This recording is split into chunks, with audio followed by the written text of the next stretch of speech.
ආයිබෝවන් හැමෝටම.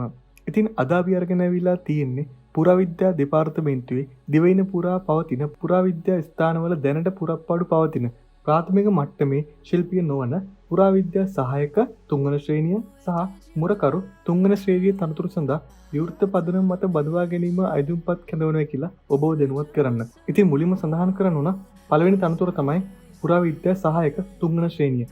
මේ තනතුරේ පුරප්පාඩු 191ක් තියෙනවා කියලා මේගොල්ලෝ සඳහන් කරලා තියෙනවා. ඉතින් මීට අමතරව මුරකරු තුන්වන ශ්‍රේණිය සඳහා පුරප්පාඩු 324ක් තියෙනවා කියලා මේගොල්ලෝ සඳහන් කරලා තියෙනවා. ඉතින් වැටුප් පරිමාණය විදිහට ගත්තොත් 2025 3.25 වන දිනට රුපියල් 61880ක වැටුපකුත් අධ්‍යාපන සුසුකම් විදිහට ඔබ මේ තනතුර සඳහා අයදුම් කිරීමට නම් අවම වශයෙන් අධ්‍යාපන පොදු සහතික පත්‍ර සාමාන්‍ය පෙළ විභාගයෙන් දෙවරකට නොවැඩි වැඩි ගානකදී යටත් පිරිසෙන් සම්මාන දෙකක් සහිතව විෂයන් 6කින් සමත්ව තිබීම තමයි ඒගොල්ලෝ බලාපොරොත්තු වෙන්නේ. ඉතින් වෘත්තීය සුසුකම් විදිහට අදාළ ශ්‍රේෂ්ඨය තුර වෘත්තීය සුසුකම් ලබා තිබීම විශේෂ සුසුකමක් විදිහට සලකනවා කියලා මේගොල්ලෝ පැහැදිලිව සඳහන් කරලා තියෙනවා. ඉතින් පළපුරුද්ද විදිහට අදාළ ශ්‍රේෂ්ඨය තුර ලබා ඇති පළපුරුද්ද විශේෂ සුසුකමක් විදිහට සලකනවා ඉන්ටර්විව් එකේදී.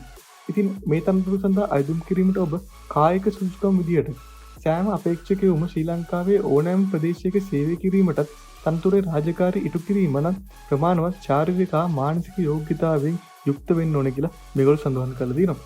ඉතින් මේ තනතුර සඳහා අයදුම් කිරීමට ඔබ අවම වශයෙන් අවුරුදු 18කට වැඩි උපරිම වශයෙන් අවුරුදු 45ට අඩු අයෙක් වෙන්න ඕන. ඒ වගේම මේගොල්ලෝ විශේෂයෙන් සඳහන් කරලා තියෙනවා අයදුම්පත් බාර ගන්න අවසන් දිනට ඉහත සුසුකම් සියල්ල ඔබ සම්පූර්ණ කර තියෙන්න ඕන. ඊට අමතරව වෙනත් යටතේ පසුගිය වසර 5 ඇතුළත පළාත තුළ ස්ථිර පදිංචිකරුවෙකු වෙන්න ඕන.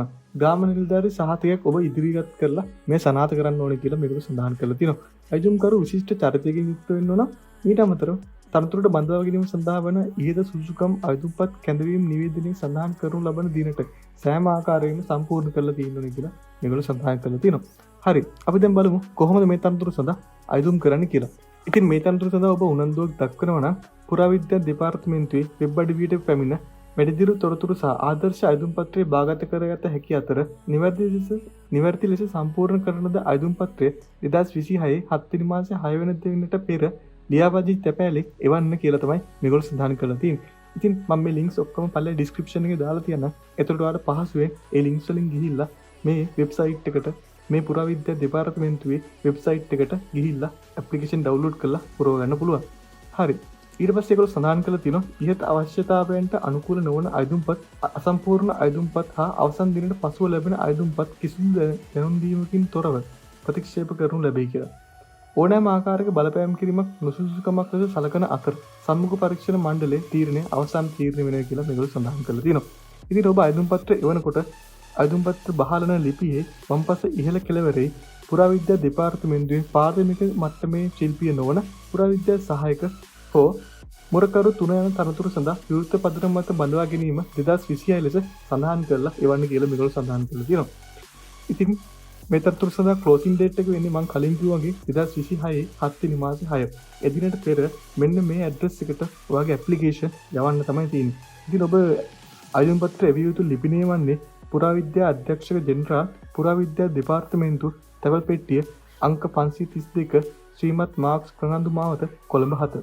ඉතින් ඔබ මේ සඳහන් කරන ලද අධ්‍යාපන සුසුකම් හා වෘත්තීය සුසුකම් තියෙනවා නම් ඔබට මේ තනතුරු සඳහා අයදුම් කරන්න පුළුවන්. ඉතින් මම හිතනවා අද වීඩියෝ එක ඔයාලට ගොඩක් වැදගත් වෙන්න ඇති කියලා. දිගටම මේ වගේ රජයේ රැකියාව පිළිබඳව දැනගන්න අපේ YouTube channel එකත් එක්ක දිගටම රැඳී සිටින්න කියලා ආදරෙන් මතක් කරනවා. තවත් මේ වගේ වැදගත් වීඩියෝ එකකින් හමු වෙමු. සුබ දවසක්.